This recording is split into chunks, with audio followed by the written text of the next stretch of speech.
का अस्त्र।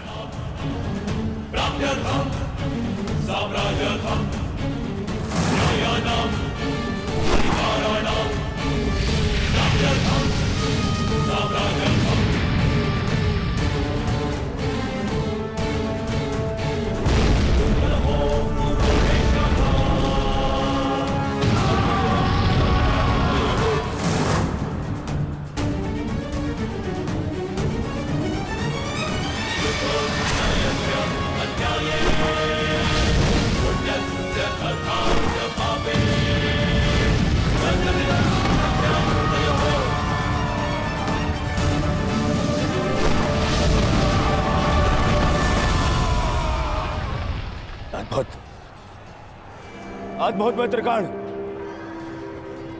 अद्भुत। अपना मार्ग ज्ञात है ना सभी को?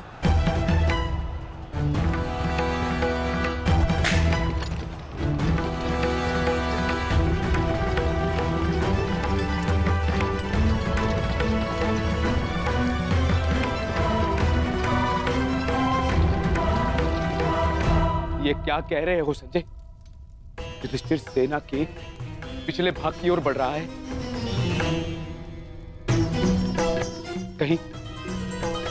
कहीं उसे हमारी रणनीति का भान तो नहीं हो गया?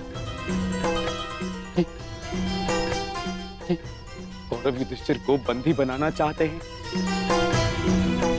ये तो मुझे ज्ञात नहीं है महाराज, किंतु युवराज दुर्योधन इस बात से बहुत व्यग्र हो रहे हैं।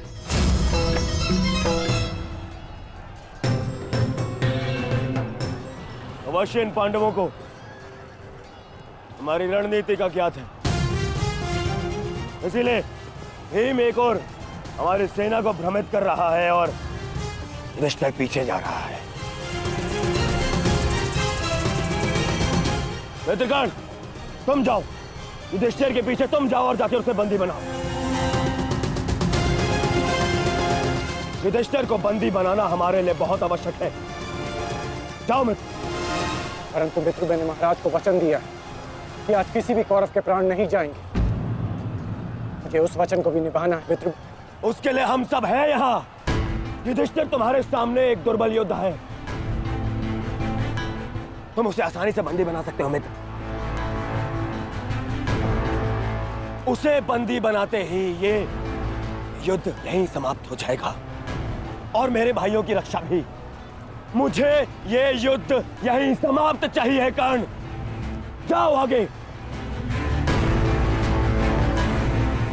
ठीक है मित्र, परंतु मेरी योजना स्मरण रखना। मुझे तुम्हारी योजना स्मरण रहेगी मित्र। आगे बढ़ो। तब से युधिष्ठिर के रथ की ओर तीव्र गति से आगे बढ़ो।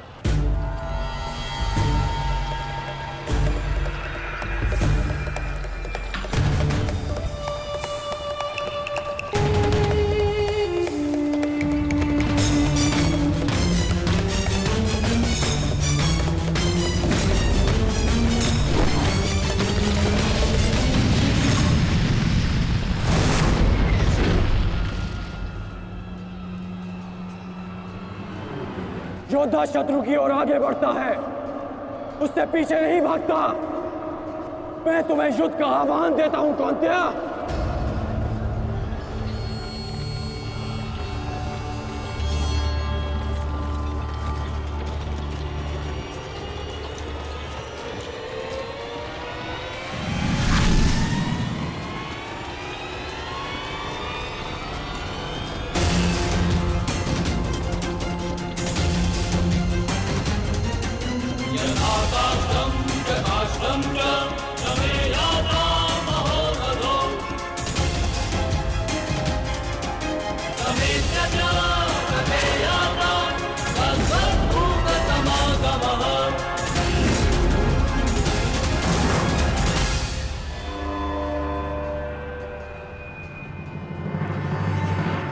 कौंतेय तुम्हारा आवाहन स्वीकार करता है।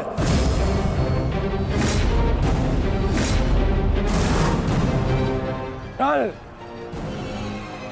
आपने मेरे साथ छल किया माधव। नहीं अंगराज, छल नहीं, ये रणनीति है।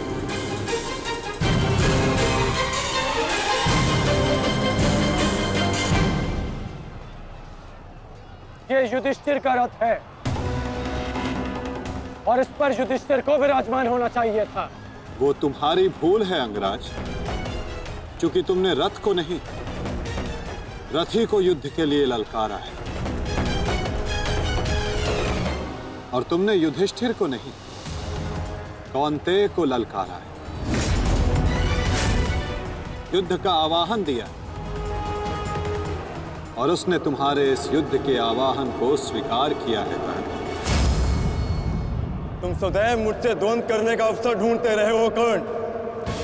समय आ गया है, अब दिखाओ कि तुम कितने समर्थवान और कुशल योद्धा हो। अपना आवाहन पूर्ण करो मुझसे और वहां राधा भीम अपनी प्रतिज्ञा पूर्ण करेंगे।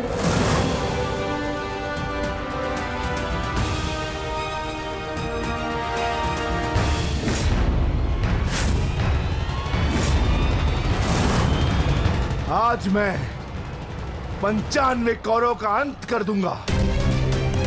पांचाली को दिया हुआ वचन और कुरु सभा में ली हुई प्रतिज्ञा आज दोनों ही पूर्ण हो जाएंगे। तुम आगे बढ़ो भीम, तुम्हारे मार्ग की बाधा हम दूर करते हैं। आगे बढ़ो।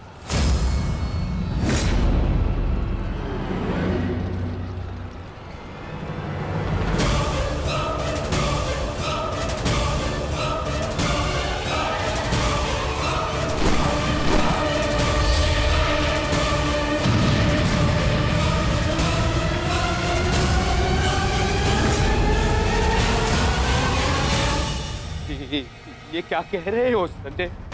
वहां वासुदेव ने काट से कर्ण को फंसा दिया और यहाँ भीम हमारे व्यू में प्रवेश कर चुका है। शेष तीनों पांडव उसके पीछे हैं। अब कौन बचाएगा मेरे पुत्रों के प्राण? कौन करेगा उनकी रक्षा?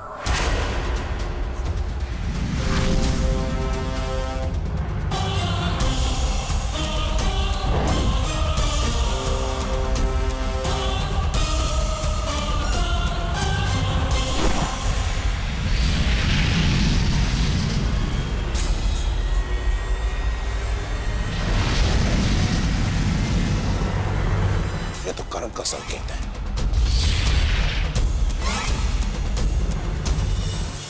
तुम कोई भी संकेत दे लो कर्ण,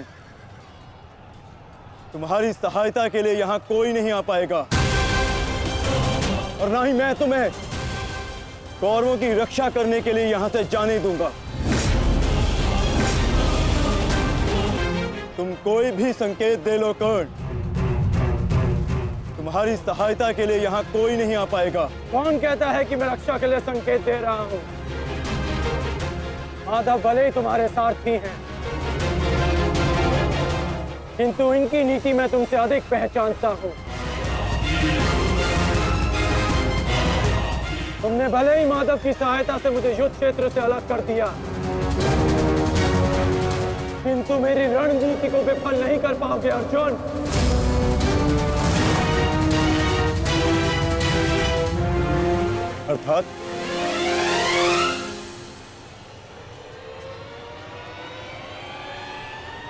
अर्थात मैं तुम्हारी रणनीति में नहीं, तुम मेरी रणनीति में फंसे हो अर्जुन। तुमने मुझे कौरवों से अलग नहीं किया, बल्कि मैंने तुम्हें पांडवों की सहायता से विमुख कर डाला।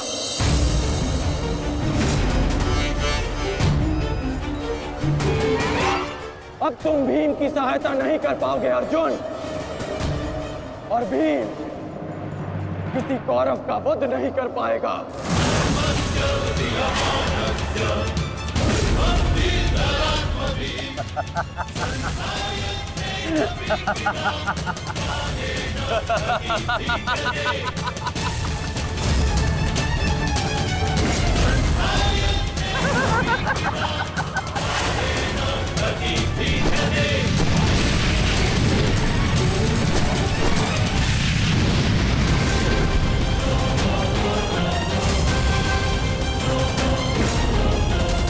हमारा काल बनकर आए थे मूर्ख भीम, परंतु आज तुम स्वयं अपने काल के जाल में फंस गए। प्रिय भ्राता भीम, अकेले ही 100 कौरवों का वध करने की शपथ ली है ना तुमने? तो अब देखते हैं कि इस शपथ को पूर्ण करने का सामर्थ्य तुम्हें है भी या नहीं। प्रतिज्ञा पूर्ण करना चाहते थे ना गदाधारी? इस प्रतिज्ञा को पूर्ण करने के लिए तुम्हें अब अगला जन्म लेना होगा, क्योंकि इस जन्म में तुम्हें मरना होगा गदाधारी।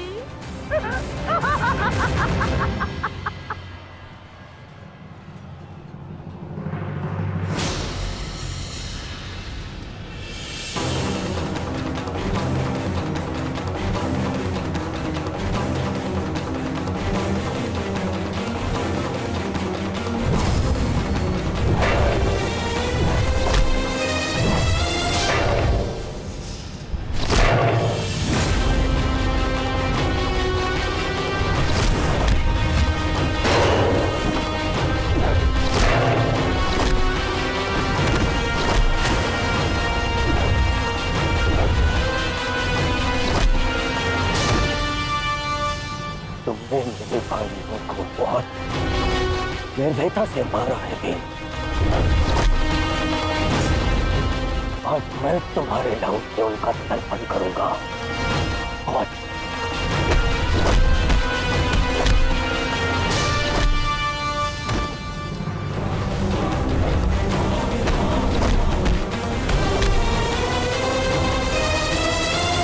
मैं तुम्हारे लहू से उनका तर्पण करूंगा। आज भीम, आज मैं अपने भ्राताओं की मृत्यु का प्रतिशोध लेकर रहूंगा। सावधान!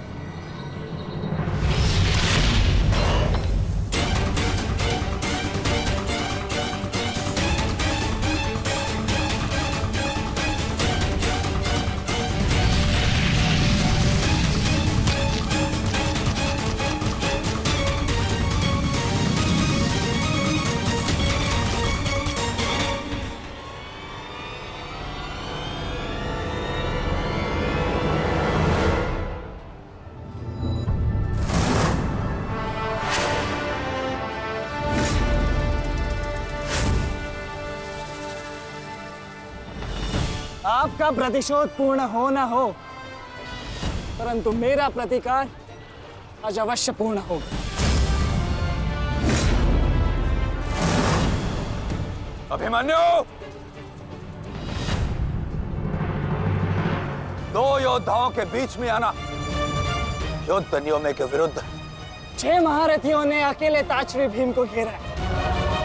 नियम तो आपने भंग किया है, तो अब यह अधिकार मुझे भी है।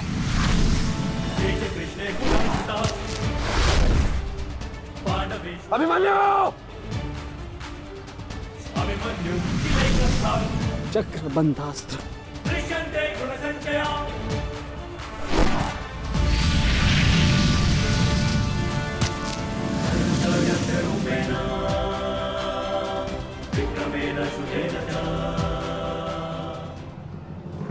अभिमन्यु, तुम भूल रहे हो, मैं तुम्हारे पिता के आचार्य का पुत्र हूं। चक्रबांध अस्त्र का तोड़ मैं जानता हूं। चक्र विपरीत अस्त्र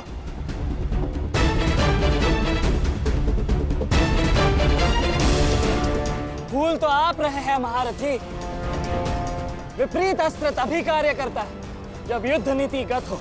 एक योद्धा पर आप सभी ने आक्रमण कर युद्ध नीति भंग की। अब अपनी इस अनीति का दमन देखिए। बालक! बालक! मेरी शत्रुता तुमसे नहीं है। मेरे मार्ग से हट जाओ, अन्यथा अपने प्राणों से हाथ धो बैठोगे। धो तो आज मैं उस कलंक को दूंगा जो मेरे परिवार के माथे पर है, कि अपने कुलवधु के अपमान का प्रतिकार नहीं कर पाए।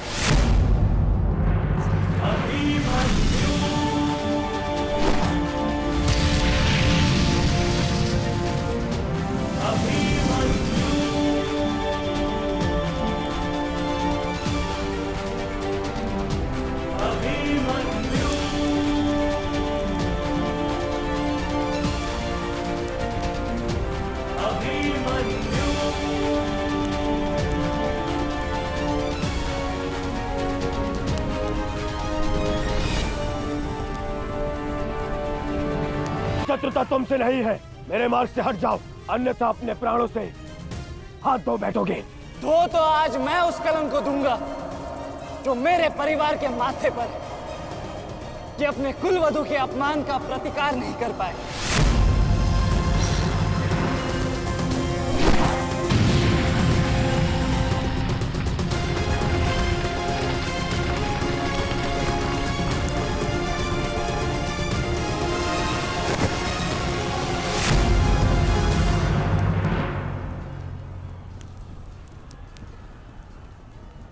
अनुभव करो इस ज्वाला को युवराज दुर्योधन। ये वही ज्वाला है जो इतनी वर्षों से मेरी माता के हृदय में धधक रही है।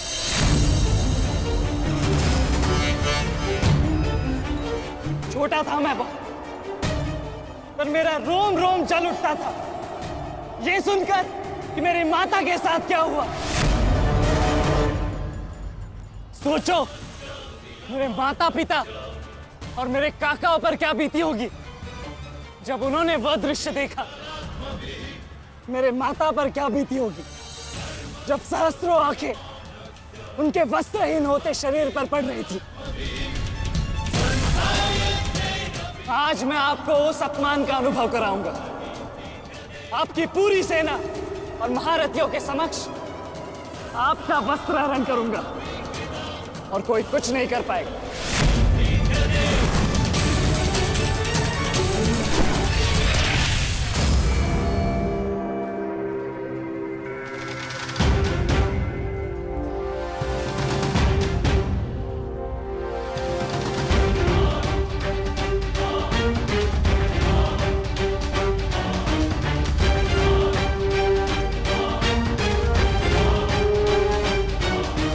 अनुभव करो उस अपमान का, अनुभव करो उस वस्त्रहरण से हुए अपमान का जो आप सभी ने किया। नदी जब सीमा तोड़ती है तो बाढ़ आती है। आज आपकी पाप की धारा की बाढ़ में आप स्वयं बह जाएंगे काकाश्री।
आप अपनी शक्ति व्यर्थ कर रहे हैं आचार्य।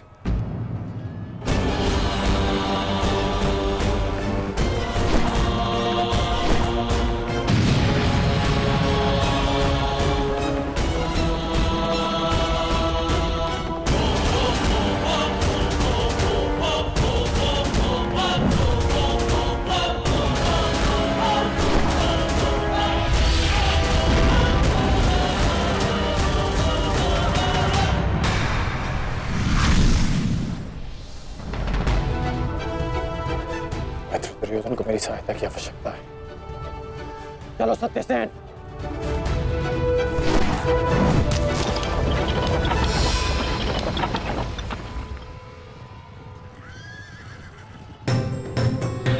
कहाँ चले अंगराज?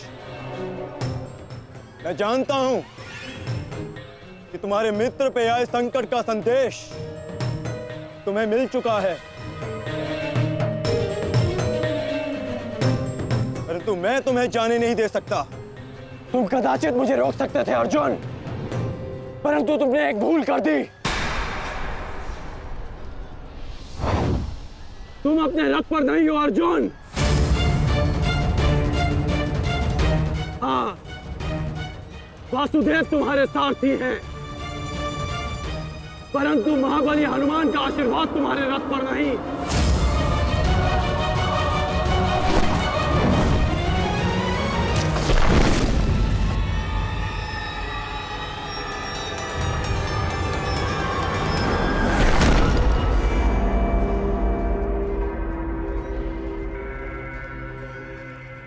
चलो। मैं अभी भी पराजित नहीं हुआ हूं कर्ण। तुम इस प्रकार द्रोण छोड़कर नहीं जा सकते।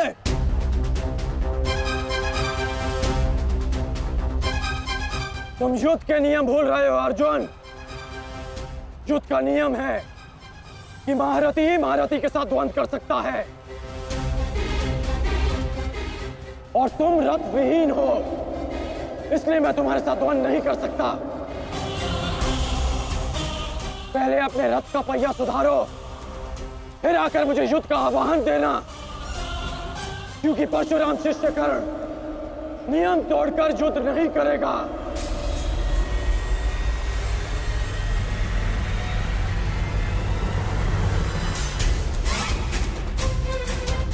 चलो सत्यसेन।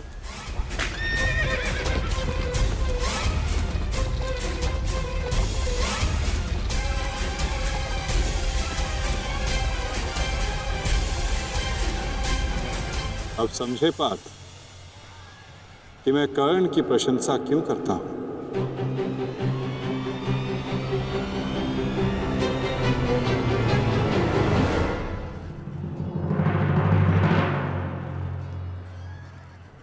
मानता हूं कि आपका वध करना काकाश्री की प्रतिज्ञा थी।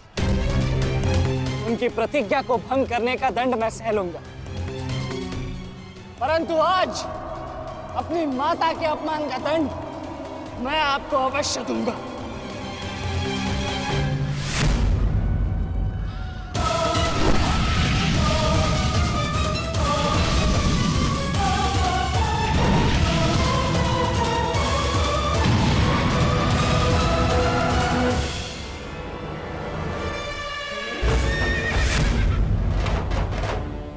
किसी की प्रतिज्ञा टूटे, पर मेरी प्रतिज्ञा नहीं टूटेगी अभिमन्यु। और मेरी प्रतिज्ञा है कि जब तक मैं जीवित रहूंगा, मेरे मित्र के प्राण नहीं जाएंगे।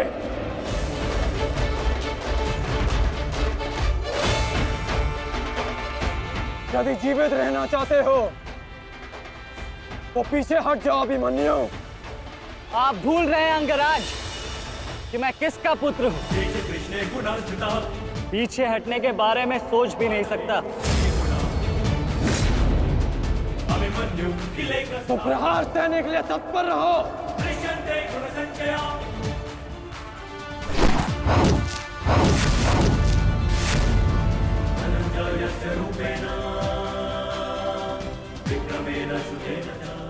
ये मेरे लिए पर्याप्त नहीं अंगराज।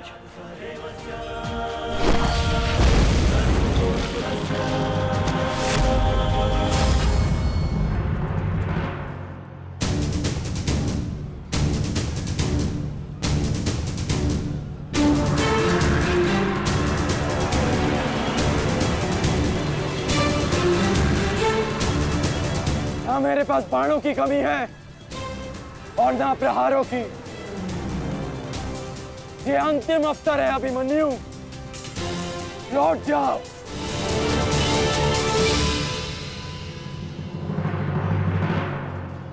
तो मेरे तुनीर में भी उत्तर प्रस्तुत है अंगराज।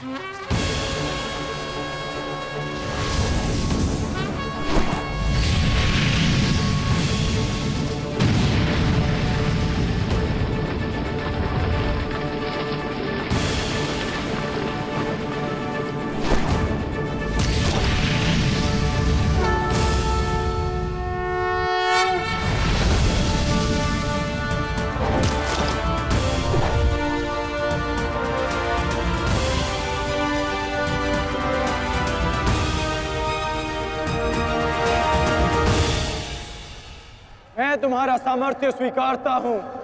तुम एक कुशल योद्धा हो अभिमन्यु, किंतु कुशल होने के साथ साथ बुद्धिमान होना भी आवश्यक है। लौट जाओ। यदि कल युद्ध करना चाहते हो तो आज जीवित रहना सीखना होगा। लौट जाओ अभिमन्यु।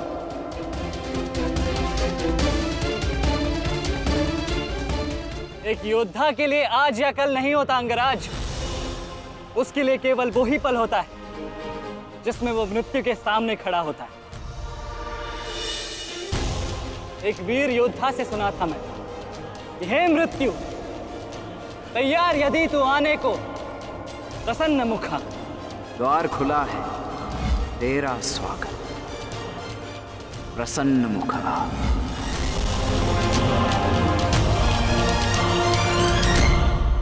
मुझे रोकने का अब केवल एक ही अस्त्र है आपके पास। यह आपको मेरा वध करना होगा। तो लीजिए अंगराज, अपने पुत्र के मृत्यु का प्रतिशोध लीजिए। आपके समक्ष आज वो योद्धा खड़ा है जिसके पिता ने आपके पुत्र का वध किया था। प्रतिकार कीजिए अंगराज, रुके क्यों है? क्योंकि जो पीड़ा मैंने सही, मैं नहीं चाहता कि वो पीड़ा मेरा शत्रु भी सहे। कृष्ण ने अपना विकल्प स्वयं चुना था। वो रणभूमि छोड़कर जा सकता था, परंतु उसने मृत्यु चुनी। गर्व है मुझे तुम जैसे युवा योद्धाओं पर, जो अपना कर्तव्य पूर्ण करने के लिए सदैव तत्पर रहते हैं। मैं जानता हूं कि तुम पीछे नहीं हटने वाले अभिमन्यु, परंतु मुझे भी अपना कर्तव्य पूर्ण करना है।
तुम्हें देखकर मुझे अपना बचपन स्मरण हो रहा है। अभी तुम्हारा जीवन आरंभ हुआ है वत्स। इसे इस प्रकार व्यर्थ मत करो। मैं आशा करता हूं कि अगली बार जब हम दोनों मिले तो दो शत्रुओं के भांति नहीं, दो वीरों के भांति एक दूसरे के गले में। अभी तुम्हारा जीवन शेष है। जाओ वत्स।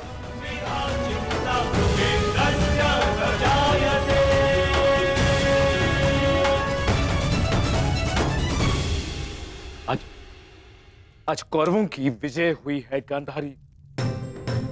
पांडवों की एक अक्षुणी सेना को ध्वंस कर दिया है हमने आज। भीम हमारे एक भी पुत्र को क्षति नहीं पहुंचा पाया, एक भी।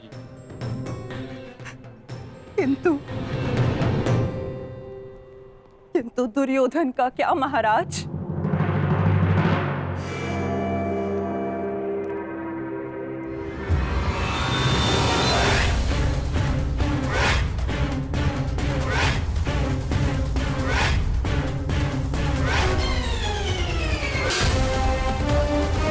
मित्र,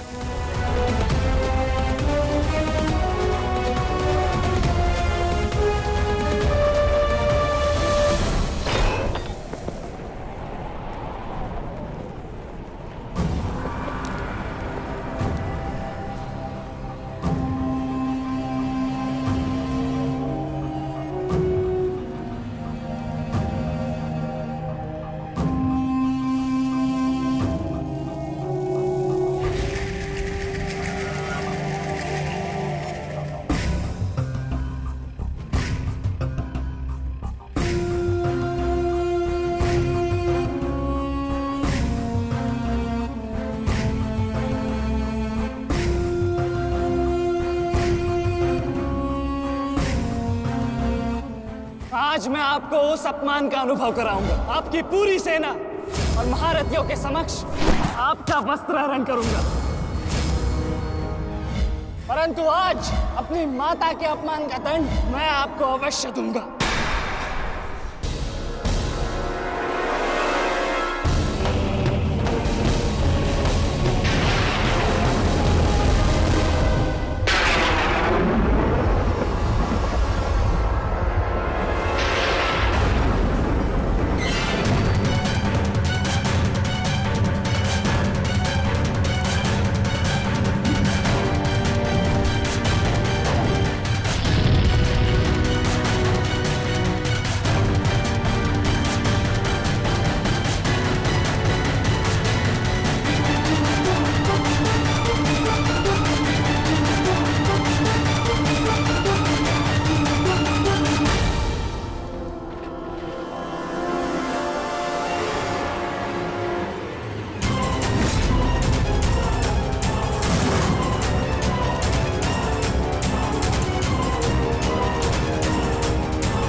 दुर्योधन, रुकिए ज्येष्ठ, ऐसा मत कीजिए। ये क्या कर रहे हैं आप? दुर्योधन, दुर्योधन, ये सब कुछ क्या है? आज के इस युद्ध में हमें विजय मिली है, फिर ये सब कुछ क्यों कर रहे हो तुम? ऐसी विजय जो अपमान की थाली में सजा कर मिले, ऐसी विजय से श्रेयस्कर है कि मृत्यु को पालूं। मेरे जीवन में कभी मेरा इतना अपमान नहीं हुआ है। अब इस जीवन का और कोई मूल्य नहीं। मैंने ये युद्ध संपत्ति के लिए नहीं, अपने हट, अपने सम्मान के लिए बुलाई थी। अब जब सम्मान ही नहीं रहा तो इस विजय का मैं क्या करूंगा? मेरी सेना के सामने विश्व के महानतम योद्धाओं के रहते वो 16 वर्ष का बालक मेरे वस्त्र हरण कर गया और चेतावनी देकर गया है कि युद्ध में जब भी मिलेगा पुनः यही दोहराएगा। अब ये वस्त्र हरित दुर्योधन सम्राट बन भी गया। कैसे अपनी सेना से, अपनी प्रजा से आंख मिला पाऊंगा मैं? इस लज्जा के साथ मैं अब जीवित नहीं रह सकता। नहीं दुर्योधन, देखो अपने क्रोध पर काबू पाओ। देखो विजय हमारे निकट है दुर्योधन, मानो मेरी बात। छोड़िए मुझे मामाश्री, छोड़िए मुझे, अन्यथा इस अग्नि में मैं अपने आप से पहले आपकी आहुति दे दूंगा। छोड़िए मुझे। नहीं। छोड़िए, छोड़िए मुझे।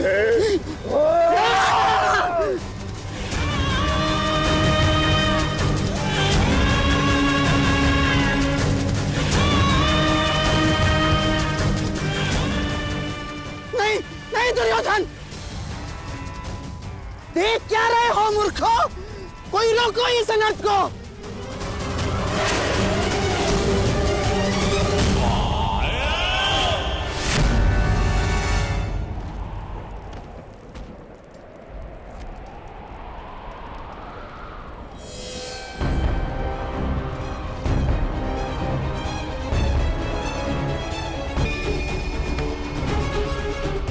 नहीं, अब नहीं।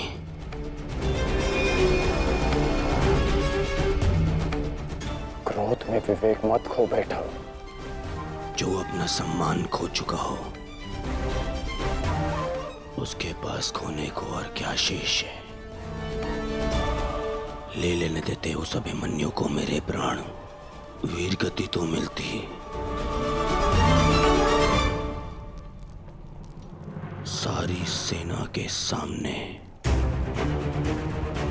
मेरा वस्त्र हरण कर गया वो बालक, जिन पांडवों का सर कटा हुआ देखना चाहता था, उन्हीं का बालक मेरा सर झुका गया। संसार के सारे योद्धा देखते रह गए और वो बालक मुझे अपने बाणों के चक्र में फंसा गया। मैं ये अपमान सहन नहीं कर सकता। क्या करूंगा जीवित रह गए जब संसार के सामने शीश उठाकर चल भी नहीं सकता मैं। इसीलिए अब मैं अग्नि स्नान करूंगा।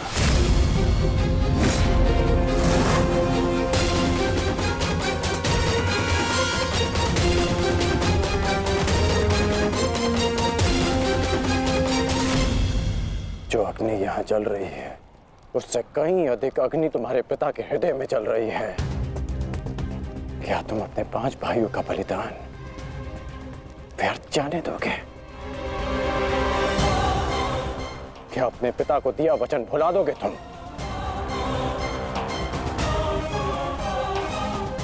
अपने चारों ओर देखो मित्र, क्या ये सब व्यर्थी अपने प्राणों के साथ खेल रहे हैं? जो वीर गति को प्राप्त हुए हैं, क्या उनका बलिदान व्यर्थ जाने दोगे तुम? तुम्हारे अनुज, तुम्हारे मामाश्री, तुम्हारे गुरुदेव, ये सब तुम्हारे सम्मान, तुम्हारे अधिकार के लिए लड़ रहे हैं, और तुम अपने कर्तव्य से मुंह मोड़ना चाहते हो। पूछो अपने सैनिकों से कि आज जो युद्ध में हुआ, कि क्या वो उससे लज्जित हैं, या वो कल युद्ध में उसका प्रतिशोध लेंगे? बोलो सैनिकों, प्रतिशोध लेंगे, प्रतिशोध लेंगे, प्रतिशोध लेंगे।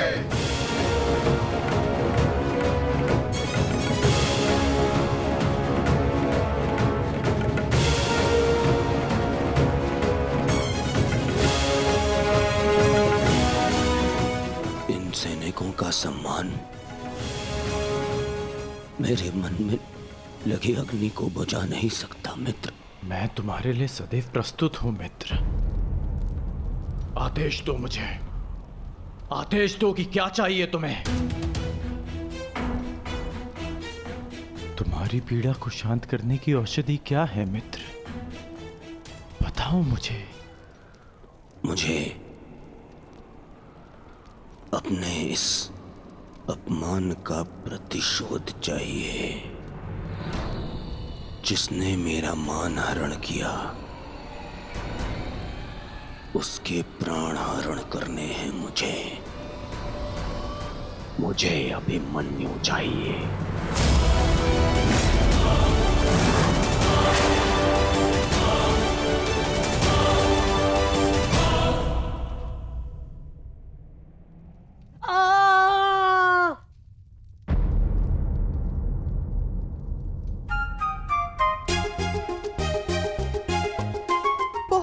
पीड़ा हो रही है ना इन्हें? पीड़ा? अभी तक मैंने इसके घाव को छुआ भी नहीं है। अभिमन्यु तुम्हें सताने के लिए उपक्रम कर रहा है। उत्तरा, बहुत बुरे हैं आप। और तुम बहुत डरपोक। एक योद्धा की पत्नी के मन में इतना भय शोभा नहीं देता उत्तरा। ये घाव हमारे लिए आभूषण होते हैं।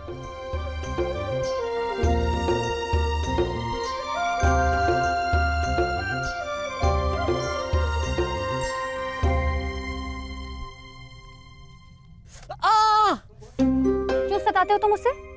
अब क्या करूं माता, वो तो आजकल हर बात पर क्रोधित हो जाती है।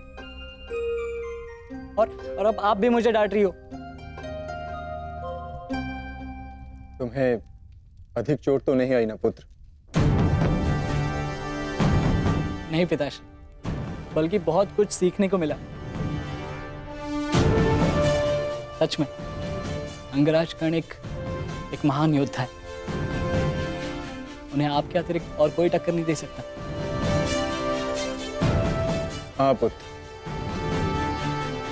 परंतु हम दोनों के लक्ष्य और सोच भिन्न हैं। मुझे तुम पर गर्व है।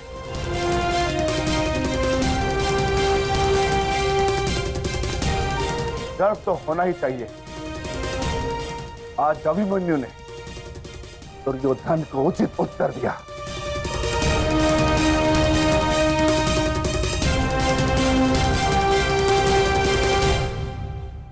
सत्य अभिमन्यु, आज तुमने जो युद्ध भूमि में किया वो अद्भुत था, और मुझे विश्वास है कि कल का दिन इतिहास में तुम्हारा नाम सदैव के लिए अमर कर देगा अभिमन्यु।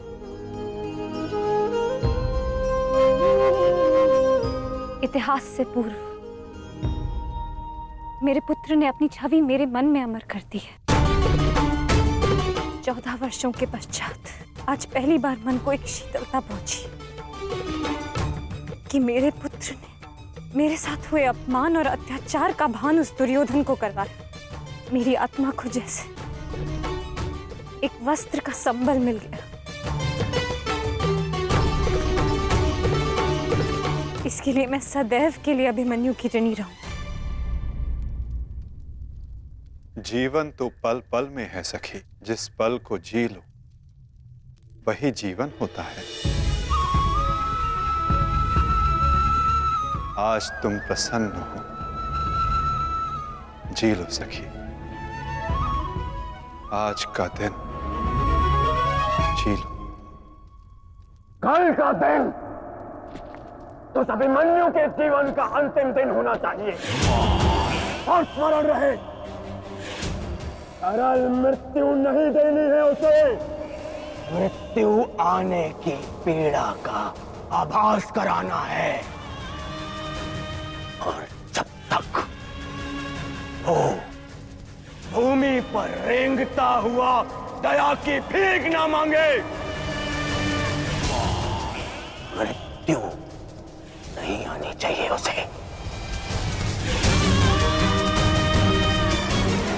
वो मृत्यु मांगेगा और मैं हर पल उसे मृत्यु और जीवन के बीच में झुलाऊंगा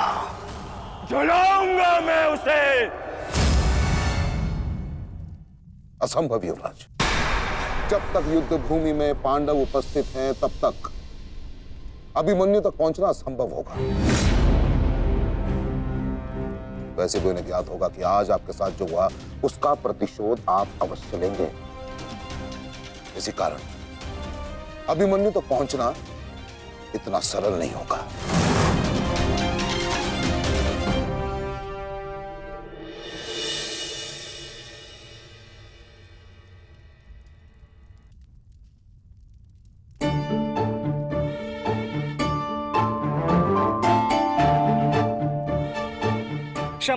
क्षमा कर दो, भूल हो गई बस।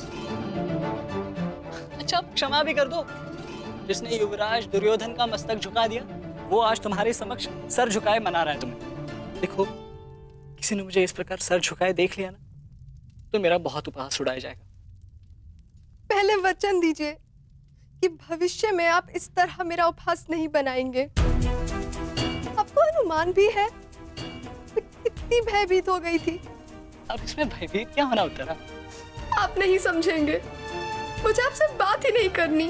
तो ठीक है, मत बात करना, परंतु कल यदि लौटा नहीं ना तो पछताना नहीं कि... दोबारा ऐसे मत बोलना आर्य। भाई खो चुकी हूँ, पति नहीं खो सकती। क्षत्रिय हूँ, अपने अधिकार लेना जानती हूँ। आपको लौटना होगा, क्योंकि इस बार केवल मैं नहीं, आपकी होने वाली संतान भी आपकी प्रतीक्षा करेगी।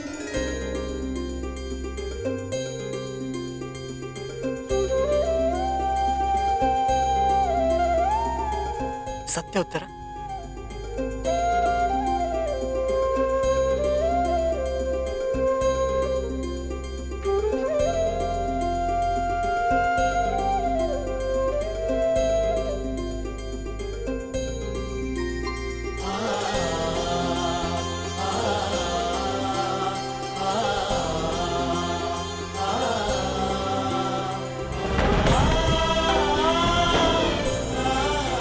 मैं तुम्हें वचन देता हूं उत्तरा, तुम और हमारी संतान सदा मुझ पर गर्वित रहेंगे।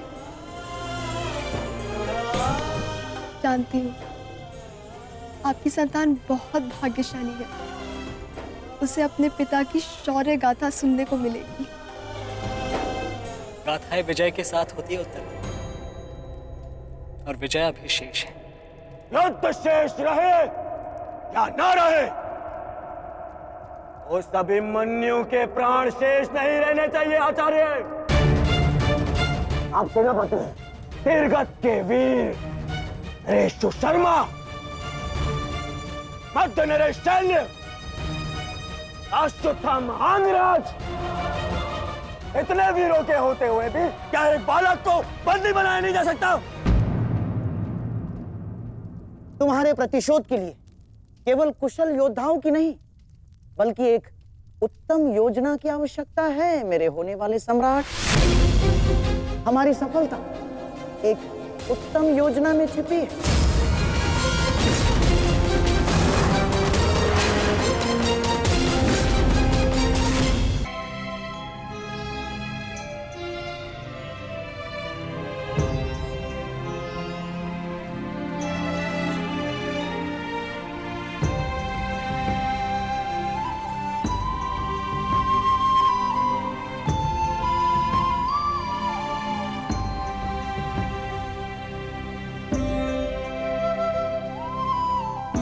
ऐसा क्या है जो आप चाहकर भी मुझसे नहीं कह पा रहे हैं सखा?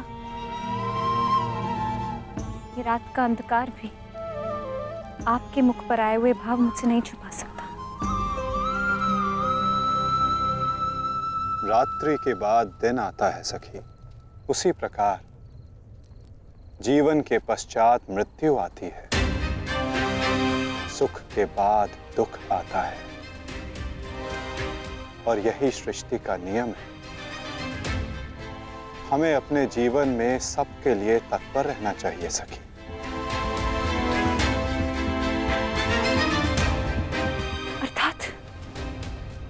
अर्थात जो मेरा भय है, क्या वो सच होने वाला है माधव? क्या कल पांडवों के साथ कुछ अनिष्ट होने वाला है?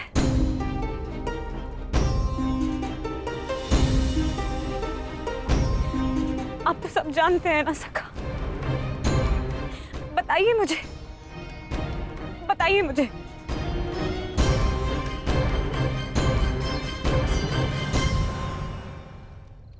कभी कभी भविष्य का ज्ञान होना भी दुख का कारण बन सकता है सखी। यदि समय के अनुसार मनुष्य को सत्य का ज्ञान हो तो वो स्वयं को संभाल सकता है। और आज तुम्हारी प्रसन्नता का दिन है सखी। आज तुम्हारे पुत्र ने तुम्हारे अपमान का प्रतिकार किया है। जाओ सखी, जाकर सो जाओ, क्योंकि जीवन की हर रात्रि सदैव सोने के लिए नहीं होती।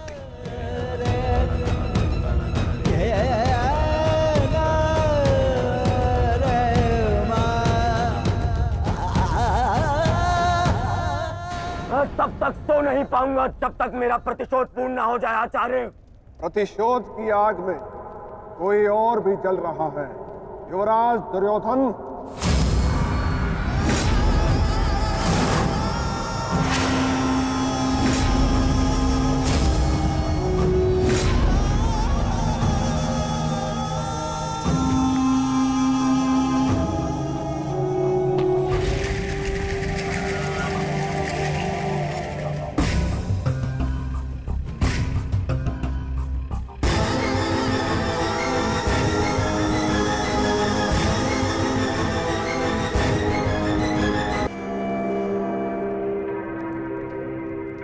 माता श्री सिंधु नरेश जयद्रथ। भूल को क्षमा किया जा सकता है, अपराध को नहीं। इस सम्मान के पश्चात विचलित बचा तो ऐसा भयंकर प्रतिशोध होगा कि तुम पांचों की आत्मा कांप उठेगी। प्रतिशोध दूंगा। कल तुम्हारे साथ साथ मेरा प्रतिशोध भी पूर्ण होगा और मैं सम्मान सहित तुम्हारी बहन दुशला को अपना मुख दिखा सकूंगा।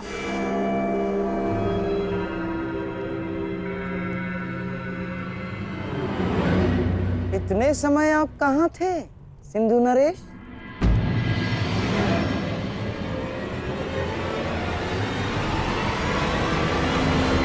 अपने अपमान के प्रतिशोध का प्रबंध कर रहा था।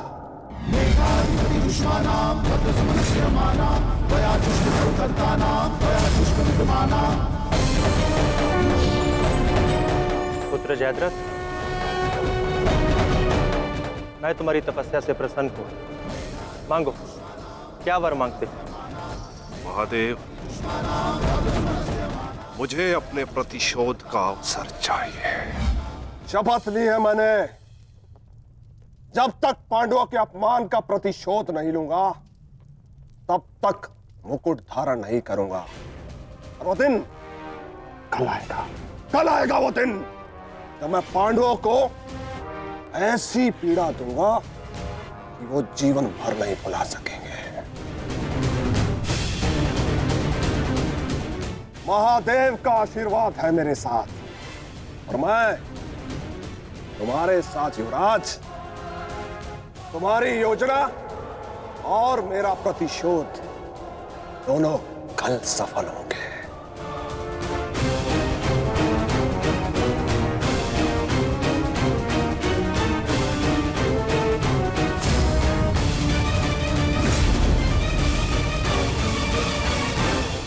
हर हर महादेव, हर हर महादेव।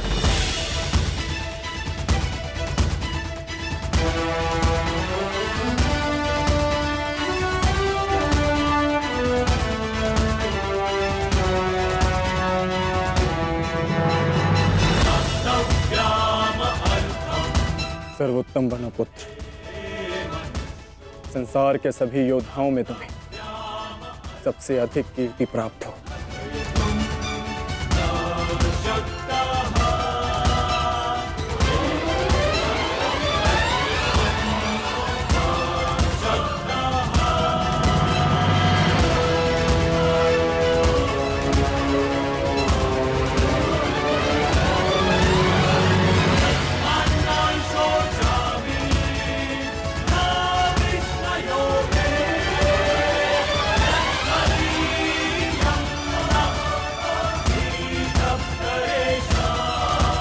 आशीर्वाद दीजिए मामा श्री कि मैं विजय श्री प्राप्त कर लूं।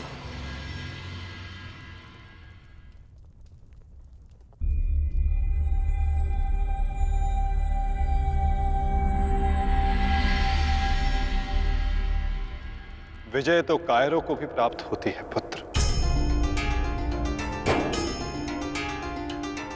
परंतु कीर्ति और यश केवल शूरवीरों का मुकुट बनती है।